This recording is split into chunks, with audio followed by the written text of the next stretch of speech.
September of My Years is an amazing, one of his classic songs. Yeah. And Sinatra, sad Sinatra is as good as happy Sinatra. You ready? Feeling loose? Is this, chill. Hey, everybody, welcome down to another edition of Bar Mitzvah. Hey, it is me, your pal, Ian. And hot damn, I'm excited to be here. This is the first of our second season, let's say. We did 20 episodes in 20 weeks, and that was too much and too fast, and your friend Ian got burnt the fuck out, and he was just like, you know what? How many times have you been burned out? I'm constantly burnt out about something. There's no point where I'm not kind of burnt out. Okay, so it's your style. It's your savoir-faire. Ooh, look at that. They got ribs. We got the appetizer platter The appetizer here. tray has arrived. Yeah, this is great. It's a platter. Cream wontons. What all do we have in here? Let's see.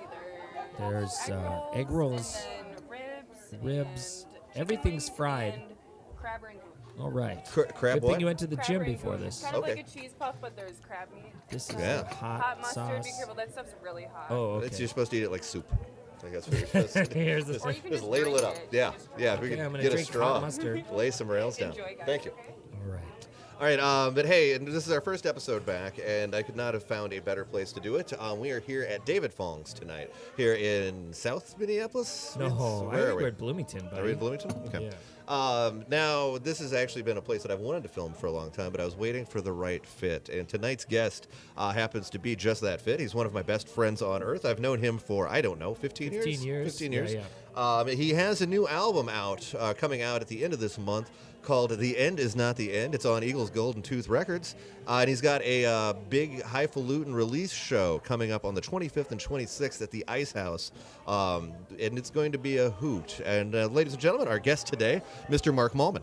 Hi. How you doing? Good. Yeah, the record's on Eagles Golden Tooth, and then Minneapolis hip hop label Polka Dot Mayhem is distributing. How did that happen? How did you end up on a hip hop label? I spend a lot of time with rappers. Well, yeah, I mean, really, because when you're from the streets, like you are, I mean, there's a certain patois that only you can speak. It's true. I mean, the thing is, I'm a solo artist, and most rappers are solo artists.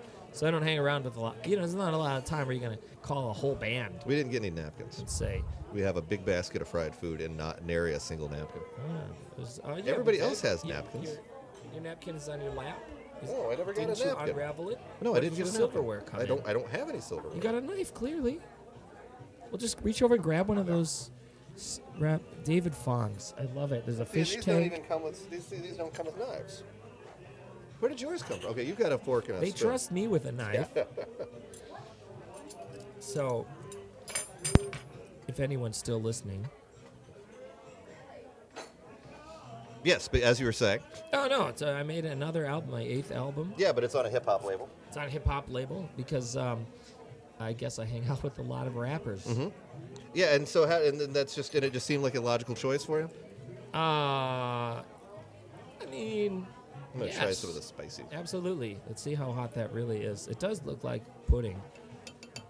But yeah, and it was actually your idea to come here. You were here just not too long ago. Yeah, I was at here David Fong's. last week. What now is this where you bring your ladies? Is this where you do. entertain? I do. I love David Fong's. Yeah. I've been coming here ever since I saw the outside of it. That is spicy. It's one of the last vintage restaurants in our cities. And tonight is karaoke night. You just missed somebody doing My Way.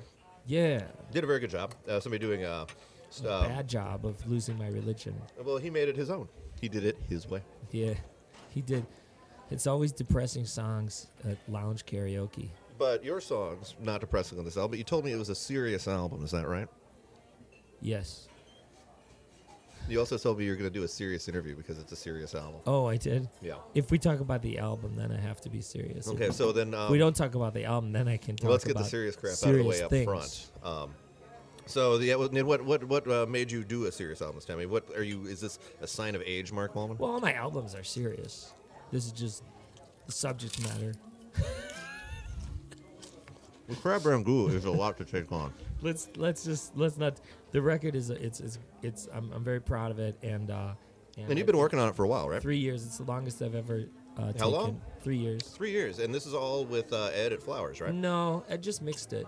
Okay. I tracked it at my own different places. I was living downtown across from Sex World and behind Deja Vu and above the Gentleman's Choice strip clubs. And there was like a gang war. And it was the last kind of part of the Minneapolis red light district that was alive before the kind of the North Loopers. Did that get took into the over. album? To be surrounded by strip clubs? I imagine it would. Not Did the so much- culture suck you in? The strip club culture didn't, but at that time period, still it was still it was violent down there. There was bloody parking ramps and drug dealers, prostitutes. Prostitutes don't really get violent. Well, it was just like yeah. that one area in front of Sex World, and that was right outside my front door. It's like this first when I moved in, it was very rock and roll. After about 3 years, it was stress all the time. Yeah. Having a freeway ramp outside of my window. It was fun, and it's gone now. But this got the, so this is, you hear this in the album? Is there any of these songs kind of coming from that spot? Some of the songs came from that spot to the point that I took them off the record. Then why is that? Well, because when you make a record, it's not like my brother's an artist. He makes a painting or drawing, and then he sells it. It's out of his life. Yeah. So he could make the most terrifying, nightmarish thing that he doesn't want to see, and then, which he does, and he makes very beautiful stuff, but he could, if he wanted to, make something Because it's out of his scare them. life once it's out, yeah. With a song, you hope that you're going to have a hit, and then you hope that you're going to have a tour, and then if you write a song that is like too personal, you end up singing it for the rest of your life. I mean, Yeah. so I've sung songs sometimes 200 times a year. We Yeah. only have each other in the night. I've probably sung 1,000 times. 1,000 times. Now, does that mean that you grow to hate that song? No. Okay. But you can tell if a song is solid or not when you sing it for that many times.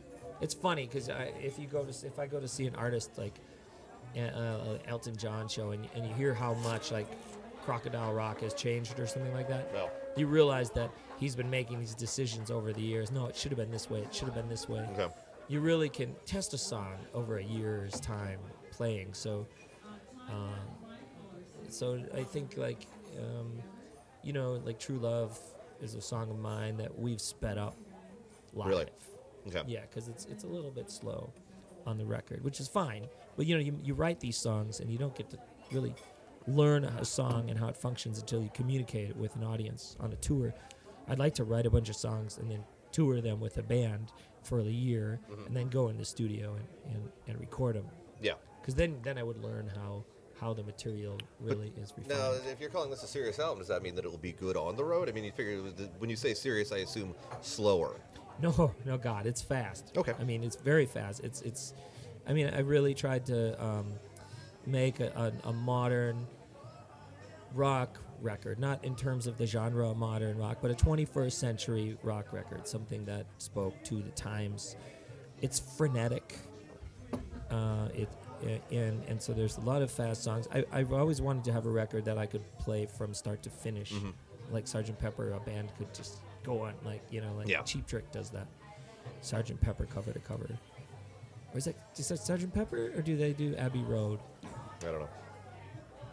Anyways, and so this is that I can go on stage and do this album cover to cover. It's just, I'm very proud of it. It's my so far, I think, God forbid it's my swan song, but I think it's my masterwork. And what can you expect at the shows coming up yet again? The 25th and 26th, at the Ice House on Nicollet Avenue. Yeah. You're doing a 2-show release night. Yeah, which we're doing two shows. which isn't done very often. What made you pick doing 2? Because I guess it's a smaller room.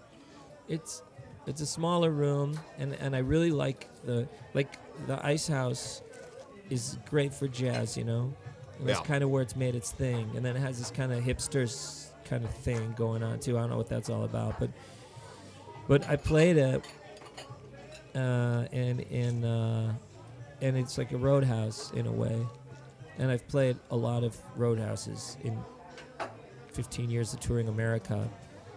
So I was like, this is cool, this is a cool place to do it. An album is special, and you have to treat it special. Yeah. So when you do a release, It has to be something special, you know?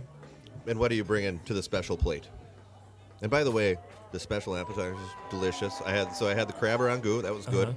I just had a chicken wing. All right.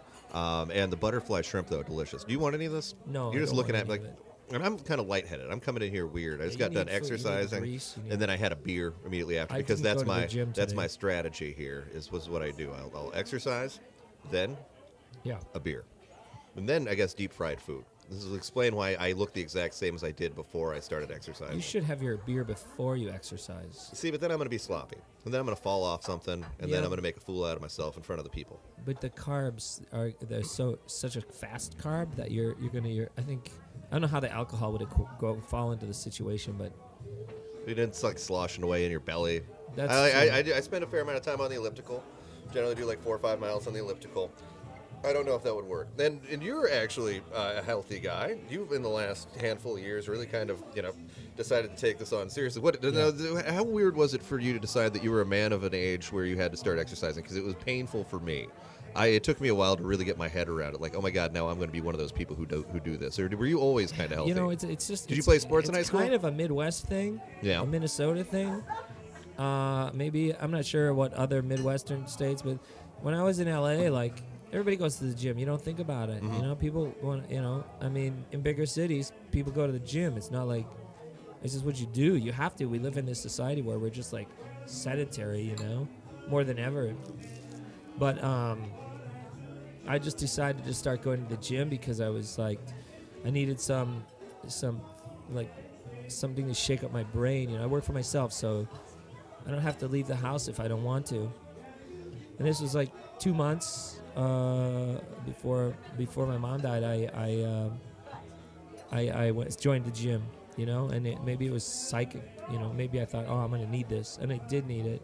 I mean, when you're going crazy, the best thing you can do is escape your mind. And you can do that by pushing your body. I read this quote, and it was that the brain thinks it's the most important organ in the body. And that's funny, right? It's ironic because it's not.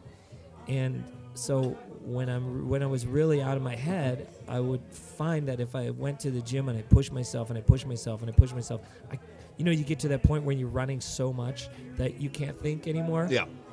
And it's really freeing. That frees your brain from all of its stress. Mm-hmm. Your brain's like in the zone. It's cool. Like you're like, I have so much stress. But then you're moving that stress. You're focusing on, it's like my brother used to do this thing where he'd like slap my hand and he'd say, "Does that hurt?" And I'd say, "Yeah." And then he would stomp on my foot. And then he would say, "You're not thinking about your hand anymore, are you?" Sounds like a lovely relationship you had with your brother. But I love him. I've met him. He's a sweet guy. It's kind of like where I felt like exercise could impact my mental, capability. I couldn't stop thinking about something. So I started exercising to boost endorphins, to increase serotonin, and feel better, look better on stage. Yeah, exactly, because you're a vain bastard. Some of this was done entirely to, cut a mean figure. And right now, you're doing exactly that. I think I as one straight guy to another, I think you're looking good. I injured my back a little bit ago. I mean, look at me. I started verving up, like, let's talk about feel-good stuff. You're looking good. Yeah, I injured my back. I don't know. Like, geez, Mark, come on. You're being a downer. Okay, all right. Well, hey. But I'm back there, and it's a good time. What's your strategy? How do you do this? Like, because I have been exercising for about a year and a half now, and I say that I look the exact same as I did before. It's 30% kitchen, it's 30% gym, 70% kitchen. That's probably why I look the exact same as I did. You're having a beer after your workout.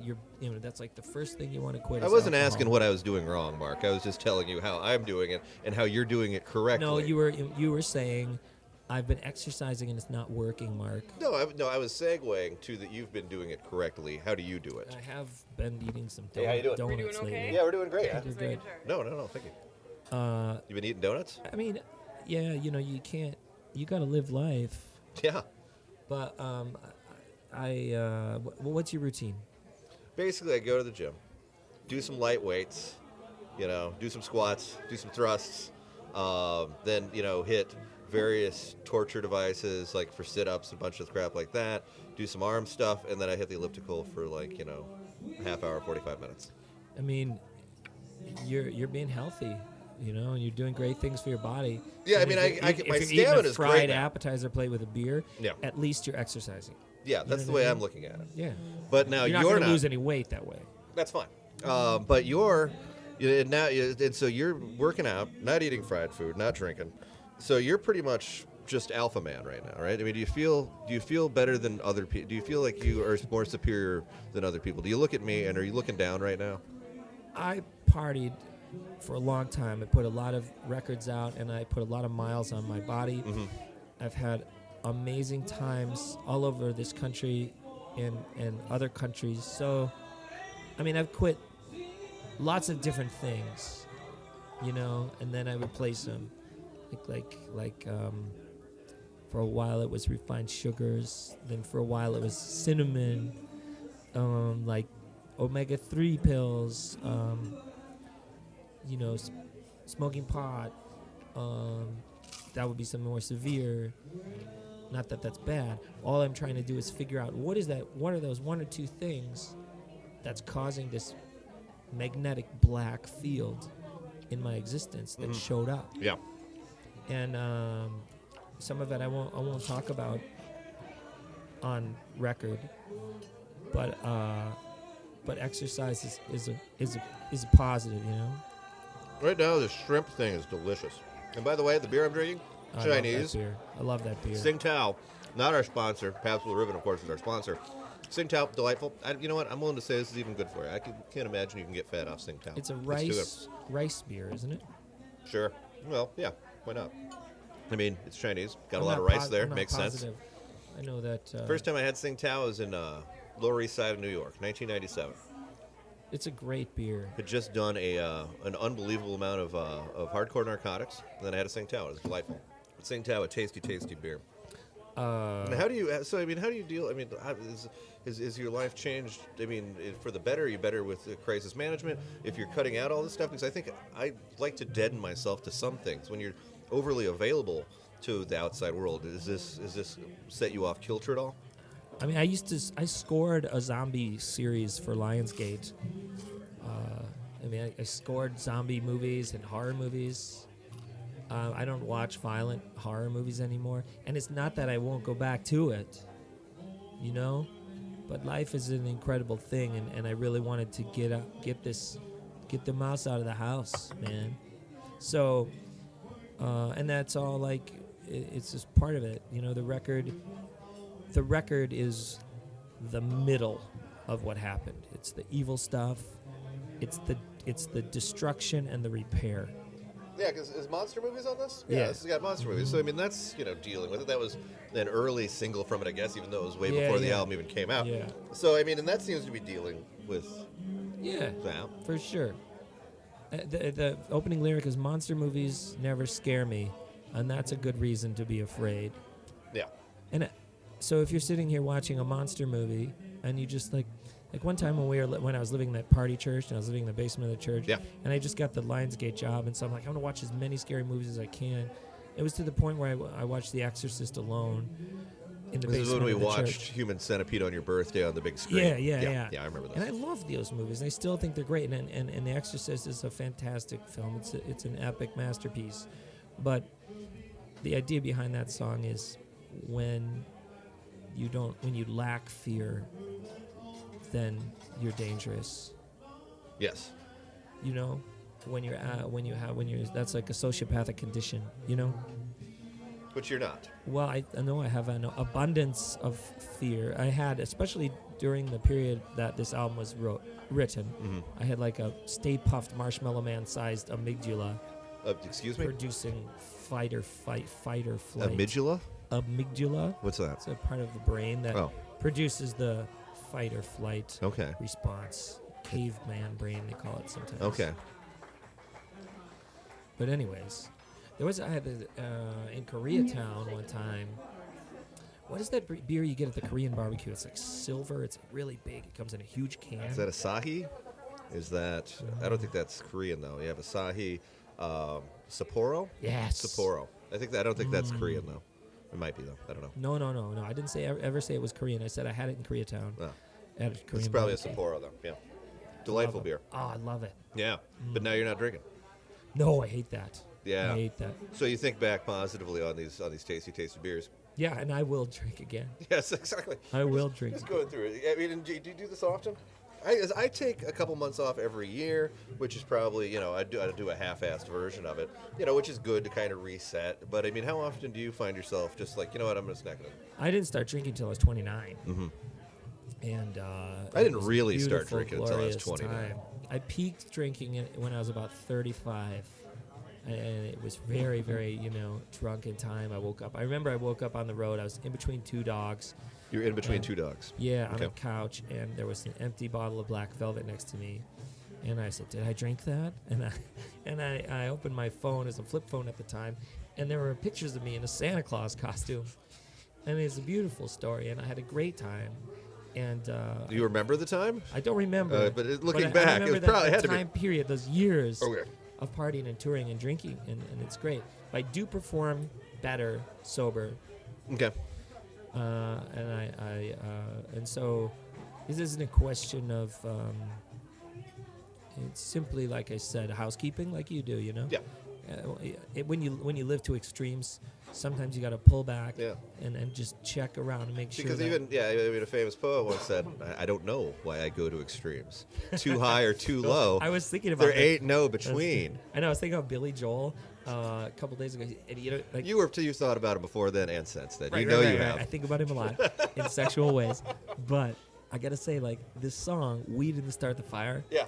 like, why is he speaking for everybody? Yeah, exactly. It should be, I didn't start the Because, fire. you don't know. Maybe one of these people did start the fire. Like, Well, that's true. You're incriminating yourself. Yeah. I mean, Like, by saying. it's a boner Yeah, move. Yeah. There's no win on that Why one. would you do that? I would, if I would have wrote it, I would probably say, Well, there's I a didn't lot of start the problems fire. in the narrative that Billy Joel set up in a number of songs. For example, how old is he now, you think? Probably Like 65? 65. Yeah. Well, and then you write a song when you're younger called "Only the Good Die Young," and then you live to continue to be bad. Like, I mean, that's just not good. I think that song is about being nostalgic, and that he's writing the song in an observing fashion. You Yeah. know, I don't think it's like the Who saying, "I hope I die before I get old." Yeah. I think he's very aware that he wants to be old in that song. A lot of his songs are written from a point of fantasy because you can kind of tell in the lyrics that he's not a wild guy, and he wants to be. You may He's be a right, though. He may be fantastic- crazy. See, I mean, that says something. I love. There's something about that song. It's fantastically written. It's just a little bit corny and a little bit It's a unbelievable. lot corny, yeah. Like, I don't think he crashed the party. I don't think those Saturday lyrics night. are That was true. on Saturday night. Yeah, I don't think Or those no, are Friday. writing from a point of truth. But I think they're writing from a point of He fantasy. did crash his car into somebody's house while eating pizza. I mean, let's not get New York Post on Billy Joel. But he did. I mean, I think know, that would mean that he might have crashed your party in 1978. That seems in line with the character that I know. Yeah, I mean, people say, yeah, he could be considered kind of dorky, but the guy's written so much good material. Yeah. And boy, I would just love to shake his hand, someday. Dead or alive. Yeah. Now, have you ever seen him live? I don't go to see many. I saw Springsteen last week, but I don't really like seeing epic concerts, unless it's a small theater. Yeah. But you wouldn't see Billy Joel. Does that scare you? Like, I mean, do you not want to, because it seems like he's going to be an absolute craftsman. I mean, craftsman, he's retired from it for a while. Now he's back out doing it. I don't know. I would totally see. I think I'd see Billy Joel, and I'm not nearly the fan that you are. It's not the question of do I like Billy Joel. It's a question of do I like big stadiums. Yeah, I guess Do I that's like true. Enormous amounts of echo and high end. I'm like a professional musician and sound craftsman, so fidelity matters to me. And Yeah. so it's like Now, and so what would you put to your favorite BJ song? Not I EJ, would- BJ. I would definitely. You got Elton John and Billy Joel. I would definitely say it would be either Say Goodbye to Hollywood or possibly there's a song off the river Not the Bruce Springsteen song. But not the river. Album. No. There's an album called The River of Life. Yes. There's a song. Christy called, Brinkley painted the the cover. Bridge. A terrible cover. Yeah, it's terrible really cover. bad. Yeah, that's why you don't have your wife do that. He should have just taken a picture of Christy Brinkley because she was beautiful then. Still is. Still a good-looking She's gal. still- you can Jesus, see you it. ageist prick. You can see what Billy Joel Oh, did you to know- her though. Yeah. Oh, really? I feel. Yeah. Like how? I feel like I don't really know. I don't want to get. I don't want to. I've kind of got a crush on his daughter, Alexa Ray. I don't know. I don't. She's cute. She's a designer. Sure. Yeah, I mean, you see her out. It's the Bridge. I meant the Bridge, and it's an album called. It's an album. It's a song. It's like you've given me the best of you, and now I need the rest of you. It sounds like a Billy Joel But song. the chords and the way the melody is, it's almost like a Barry Manilow song, but with like a real citified edge. It's a beautiful ballad. Have you ever tried to write a Billy Joel song? It seems like Yeah, it when wouldn't I be was that 14. hard. How'd you do? I mean, I didn't know I was trying to write Billy Joel songs. you put that into the emulating. machine, yeah, it comes right out. Yeah. I mean, I think Billy Joel has tried to write, like, Honesty sounds like a McCartney song to me. Yeah. There are Billy Joel songs that sound like someone We Didn't else's Start the song. Fire sounds like Into the World as We Know It. I always thought he ripped off It's R.E.M. the same for that. kind of idea. Yeah. Is anything a rip-off? I mean... Well, no, but I mean, obviously, like, oh, that's a cool idea. Let's fit too many words into a song. That's what he did. Yeah, and I had to do a book report on that song in history class, and I decided to... They made you in do high school. They made you do book reports in You college. had to huh? pick in history class in high school. Did I say college? No, but I just like doing I the went to art timeline in my school. head. Yeah. They did no book reports in art school. And I had to pick a person. I picked Bernard Goetz, who Jesus. any of the younger listeners wouldn't know who Bernard Goetz was. So I wrote a report on him. Yeah, he wrote a book. Oh no, somebody wrote a book about. I'm sorry, not a book report. It's like I didn't go to a lot of the school classes, but the days of class. But it was like a news story. I don't think. What could he really say? Yeah, exactly. I mean, he kind of said it all. The revolver on a subway. Yeah, It I wasn't mean, what a else is there? revolver. to- Wasn't It was it? a screwdriver. Oh, that's right. Yeah, he didn't shoot. Yeah. Oh no, but he had a gun, didn't he? I thought he had a gun. I don't. It doesn't matter. Hey, I did the book report, and I Yeah, don't exactly, even remember. yeah. But I got an A. Well, there you go. Now, Probably still failed the class. and we're here, as I said earlier, at David Fong's, and I just realized Did you that it's try on my this menu. rib? I have not tried a rib yet. I have a rib. This is- But we're at 9329 Lindale Avenue South in Bloomington, Minnesota. David Fong's, established in 1958. I say that because it's on the menu in front of me, and we are here tonight during karaoke night. As I've said, now, Mark, as you eat a rib, I'm sorry, how is the rib? It's great. It's Yeah. a pork rib. Okay, yeah, okay. You know what? I'm kind of getting a hit or miss. I wasn't a fan of the egg roll, but I did like the pork rangoon and the chicken wing quite a lot. Now, what's your go-to karaoke song? You ever do karaoke? Born to Run. Really? That's a ballsy one to take on. That's exactly why I do it. That's why I do everything. I mean, I like to be challenged. Now, do you do it in a fake Springsteen, or do you do it as Mark Mallman? I found that Because how can can you sing "Tramps Like Us, Baby Born" in a voice that isn't like this? if I try to sing, my voice is scratchy anyway, so if I try to sing like Connor Oberst, I end up sounding like Springsteen. Okay. And so Did you know that because you tried to sing like Connor Oberst? it just that's my jam. And I used to get so nervous during karaoke until I picked a tune, and I picked that tune, and that was great. Because I always do Billy Joel because he has like a one-note range. It's really easy to do. I mean, a lot of those songs, it's Saturday, and it's all like right here in the middle. And if you're a male, and you probably can sing in that range. And I Yeah. always did. Yeah, like You May Be Right was always my default karaoke song. And then I went to other karaoke places, and I would see other people that they would have default Billy Joel songs, and I realized it's because it's easy. And it's fun. You want your karaoke song to be fun, not a Yeah. downer. Well, exactly. One time when I was at the Grammys, after the Grammys, we went to some crappy bar, and they had karaoke. I did You May Be Right. But see, the thing is, turn off the lights. You have to know that line's coming so you can find the light switch, make your way over to it just for dramatic sake. People in L.A. lost their damn mind. Wow. Yeah. That's real sticky. It is really sticky. But if you're going to do a Billy Joel song at a karaoke night, yes, the worst sticky has thing- already come The along. worst the songs I've heard do karaoke is Comfortably Numb. That was an incredible downer. And whoever does Hotel California, I don't think they Well, realize it's like 20 minutes what long. they're stepping into. Yeah. I mean, the solo along. Yeah, goes you on. can't pick a song with a long solo because then you're just standing there. Yeah. You know, or do you air have guitar. to, or you have to do air guitar, or you have to have you and a friend, because you have to have a Joe Walsh to your Don Fedler or whatever to do the air guitar solo to Don it. Henley? No, Don Henley doesn't do it. Fedler? Fedler, Fedler, the I don't guitar know. player. He was the 12-string guy. in Oh, there. okay. Yeah. I don't know my Eagles. I hate the Eagles, but I like to know what I hate. And I watched you haven't seen the Eagles, the big 4-hour documentary about them. No. Oh, it's I'd like to fascinating. see that, but even though I don't like the Eagles, it's absolutely fascinating. Now I'm thinking about that Crab Rangoon. What's Yeah. that? A fried chicken? That is a fried chicken. That is a chicken wing or chicken leg. That's a drumming. You liked it. Yeah, that's all right. You know they fry it here. It's not microwaved. Yeah. Oh, I like fortune. This is going to take this desire away. Okay, let's have Once I fortune eat this cookie. Let's see fortune what cookie. we got here. I love fortune cookies. When I was a kid, fortune cookies and Diet Mountain Dew. Like that Really? was all. That's disgusting. No, not That's Diet. absolutely Regular. disgusting. Regular Yeah. Mountain It better Dew. be regular Mountain Dew. I Okay. could just eat a whole bowl full. All right. My fortune. What's your say? It says, you will spend your old age in comfort and material wealth. Is that really what it says? Yeah. You know what mine says? Keep your nose to the grindstone. What's the grindstone Still smell got like? still got work to do there, Hoss. You will spend your old age, Mark Mallman, in comfort and material wealth. They're really specific here. When David does Fox. old age begin? You know, like in the rock musician world, old age begins around 31. Yeah. I'm 42, so seriously, I want this. I think that this album is going to bring me material wealth.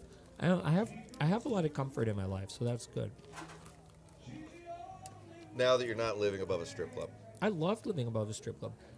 Did you ever go to the strip club? You're not a strip club guy, though, are you? No, I'm not a strip club guy, but I've dated strippers. Yeah. And Who hasn't? and I've been friends with DJs.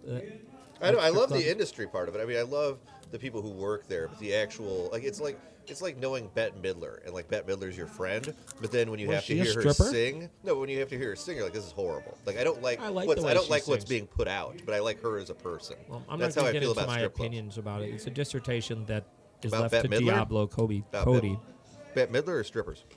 Strip clubs. But where I was living, the doormen at the strip clubs were essentially the bouncers at the strip clubs were the doormen to your apartment, basically. So it kept you safe, and you talk to them a lot, you know? Yeah. And they're just regular people working yeah. at a weird job. But, I mean, we live in a twisted society Do you think because anybody of its identif- relationship with sex. Do you not think anybody because of the- identifies as a strip club person? It's when I say, oh, you're not a strip club guy, I don't think I'm a strip club guy. But would any guy say, I'm a strip club guy? What are they called online? They're called hobbyists. Boob enthusiast. Yeah, I don't know, man. I mean, I'm really right now. I'm interested in reading. Reading Subterraneans right now. That's a Kerouac. man. That's a heavy-handed segue you just And crafted for yourself there, Well, Mark I'm not Mallman. interested in that stuff right now. Or much ever. Well, no, but that was the basis of the question. Now that you're moved away from it, do you miss living in a because now you live in a very neighborhoody family kind of place? I liked living with the edge. Living on the edge. I like living with but not having to Larry Mullen was my not favorite having to live with. to not having to be a part of it. I like living near the edge. I didn't have to be a part of it close to the edge. periphery, to observe. Yeah. What the fuck are they vague. singing over there? Is this Moody Blue? This is It sounds like a walrus and an Eggman. Like the Eggman and the walrus came to life, and it's like they're playing every 70s era Elvis song at once. I love Elvis. That's another thing I've been doing is watching the Elvis movies. I've probably seen 20 of You know them. what? I have a theory about that. I think there's a new one out every 4 or 5 years. They slip a new one in because there's no way. Because you think. Cause, I remember when I was a kid, there's 5 or 6 Elvis movies.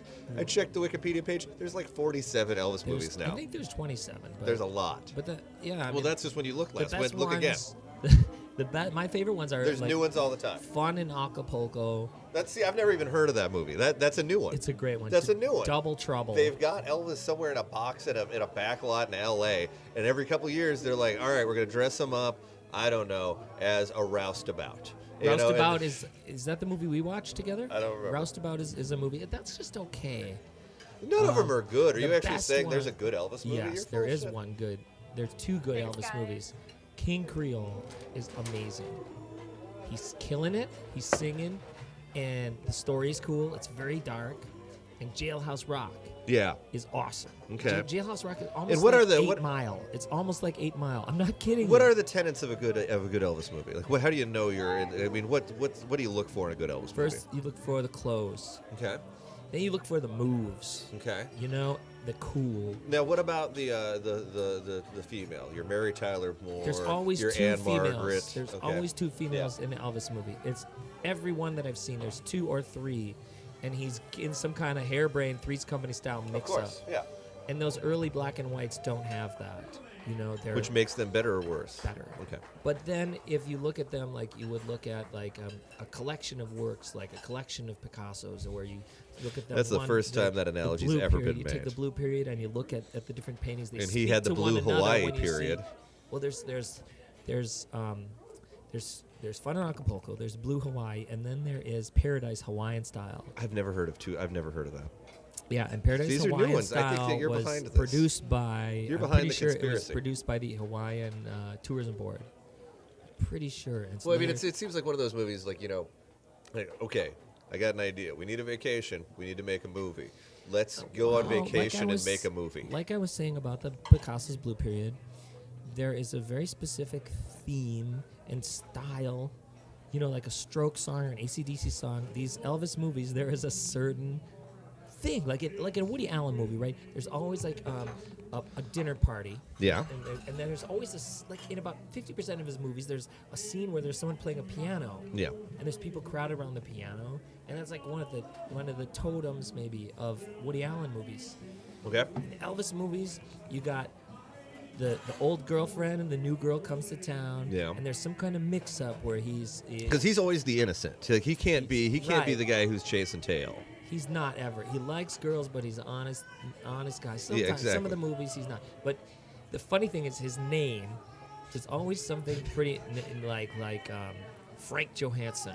He's just a really like Troy Jefferson. And he never really, most of his movies, like 80% of them, he doesn't even want to play music. Yeah. He's like trying to get his private airline tourism thing off the ground, where he's giving like tours in a biplane. Yeah. In order to do that, he's got to cover the rent by playing in a lounge at night. Mm-hmm. You know. So, but then suddenly he's on stage, has a guitar. Yeah. Everybody loses their damn mind. The Yeah. girl's watching from across the bar. Yes, and the later they go, the later the movies go. You know, the lower the budget. I think the higher the faster they needed to be shot. I think because I haven't really read a book on this. I don't. Is there a book out there? I guess there has to be because it's Gotta Elvis, be. but I don't know It's why there Elvis. would be. 'Cause this is love not it. I love it. a Yeah. high water mark for anything. No, but then the choreography goes down. I mean, it's not like watching Gene Kelly here, and that's what's so crazy is Elvis is a great dancer, Yeah. but in the movies, King Creole are where his best moves are, and I think everybody would agree. You know, And- But King Creole wasn't a big hit song though. Jailhouse Rock, big hit song. Jailhouse Rock, and I don't know what's. There's not a lot of songs. Viva Las Vegas, big hit. Not a lot Kid of hit Creole though, I know songs I in know some the of his song, but movies. all I remember is like the Jordan Ayers King Creole, Yeah. like just singing in the background. Well, That's all I know. You told me about this this Elvis's Greatest Shit record. Yeah. And there are some of these songs, like there's a yoga song. I mean, there are some weird-ass songs. Well, because I mean, how many songs were there per movie? So there's 27 by last yeah, count. but they're not like radio songs. They're Yeah. like weird. They're not even musical songs. They're somewhere between a pop song and a musical song. I love these movies. I love them. And there's not really an ounce of like negative energy in them. There's like a kind of a bad guy, but they're so soft. All right, so I mean, the logical question is, I have a bit of a background in video. Mm-hmm. You like to have people look at you. We need to do an Elvis movie. We need to start the Mark Mallman trilogy. I know. I've What written. would you- and- I've written one screenplay. I'm working on two. No, other no, ones. don't change it into that. No, but we need to take you. Now, either we need to have you like buy, let's say, a nunnery, Okay. or maybe maybe you're teaching like at a school for wayward girls, or no. No, I get it. Here's what it is. Okay. I just get out of the military. Okay. And I take a job up as a janitor in a school for wayward girls. Don't know many people around town. And You're a dark stranger. Right. And I fall in love with a teacher. Yep. But there's an older age-appropriate student who's in love with me too. Yeah. Who's constantly pulling harebrained schemes to get in between me and the teacher. Get your attention, yeah. Yes. And I sang a bunch of crazy songs, and it's called Wayward, the Wayward Wandering Wizard Without Wontons. Yeah. That's a terrible name. It's No. just called Wonton. Yeah. Or, Girl Crazy, Girl Crazy is that's a good one too. or Fever, Girl Crazy is an Elvis movie. Oh, is it? Yeah. Oh, wow. It's There I think no Girl Is he- Trouble. Girl Trouble. you go. No Double Trouble. Kissing Cousins. Yeah. Well, I say we start work on this. I say we get this going. Yeah. I mean, judging by how the Elvis movies done, they look like they were done maybe in a week. We don't have that budget, so I think we could probably do it maybe a week and a half. Let's shoot it just real time. Yeah. Just follow It'll me be like around. Time Code and Follow GI me around Blues. my house for 2 hours with the video camera. It'll be like. You know what? I will now. I'll executive produce, but I'm not filming that. What's that kid? That kid in L.A. who's doing all the fucking performance art? What's his name? The Transformers kid. I don't know. Yeah. Or what was that movie with the Joaquin Phoenix where he like wrecked his career? Yeah. I don't have to wreck my career because there's no career. No, that's not true. Okay, all right. That was, You have a career. You're on Dive Bar Mitzvah right now. Be loud and proud, Mark Mallman.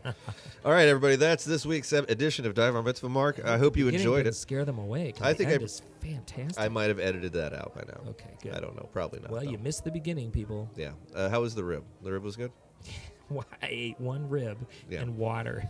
This is like You're what I a would dream eat date. This is great. in a prison in Peru. Yeah. So everybody, thank you again for listening. All these Peruvian episodes, the prison. first season and now. Thanks for David Fong for not kicking us out. But seriously, everybody who's listening to us on iTunes, be sure to rank us well, and don't be afraid to hit that share button. Tell everybody about us. We Take need us all the out help to we David can. Fong's. Exactly, and we will come and we will reenact this for you right here at your It's table. like my dinner with Andre. You know what? It only truly is.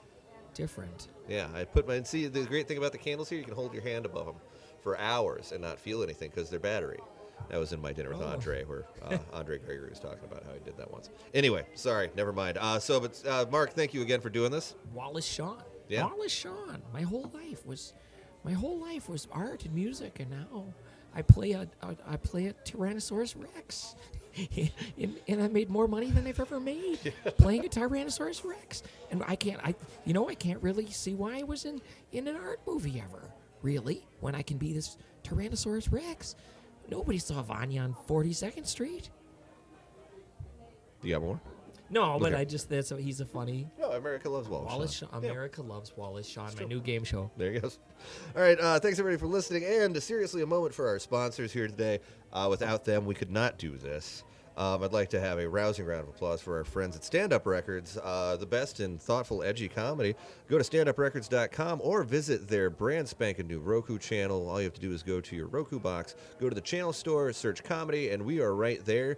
We have specials by Chad Daniels, Maria Bamford, all the good people out there, and they have a whole bunch of episodes of Drinking with Ian right there for you to watch. I'd like to thank our friends at FGC Creative, and they have the deal of the year for you. Hey, all you have to do is go to fgccreative.com or find them on Facebook. Mention you heard their name on Dive Bar Mitzvah, and you can have shirts done for $5. No shipping, no charging, no nothing. $5 What a a deal shirt. for shirts. Get on it. And actually, all of the Dive Bar Mitzvah shirts are made proudly by them. I will give you a Dive Bar Mitzvah shirt. All you have to do is you come down to trivia on Tuesdays at Club Jaeger, or the second Wednesday of every month, I am at Gastov's in North Minneapolis doing Make Me Laugh. Stop by, ask for a shirt. I'll hook you up. And a rousing round of applause for our friends at Pabst Blue Ribbon. Put yourself in the picture. Have a delicious Pabst Blue Ribbon. Made the same way it was when it won the Blue Ribbon in 1898. Put yourself in the picture next time. Have a delicious Pabst Blue Gold Ribbon. ribbon. Yeah, sorry. Yeah, Pabst Blue Ribbon. Hey, asshole, I did that without notes. I forgot my notes today. I actually did a pretty good job there, other than the Pabst Gold Ribbon thing, don't you think? I thought that was good. There's no fucking pleasing you, Mark. You eat the mustard like soup. All right, everybody, thanks for listening. We'll be back next week, I think, with Rob Callahan. So it'll be a good one. Yet again, thanks for watching, and we'll talk to you soon. That wasn't bad. It was great. The first 5 or 20 minutes was a little down. yeah. and then I was asking you, like, other things, and then everything was just repeating. We can have fun. Boom, and we're done before 10. It's 9:59.